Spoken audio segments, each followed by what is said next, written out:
I think a really important thing for people to understand about building a custom home is if you hire a turnkey builder, and we do turnkey work. The lion's share of what we do is owner builder work, but we also do turnkey work. But if you hire a turnkey builder to build your custom home, he or she is going to work really, really hard. And they're going to earn every penny of the fee that they charge you.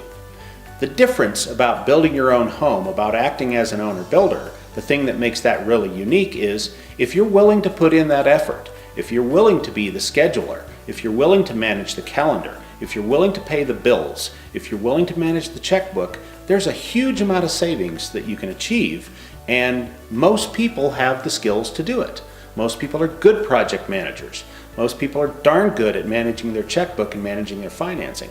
If you're willing to take on those roles, and if you're able to make friends, making friends with your subcontractors, making friends with your suppliers, making friends with the people who are responsible for coming in and doing inspections, it's very possible for the average person to save an enormous amount of money by being their own contractor.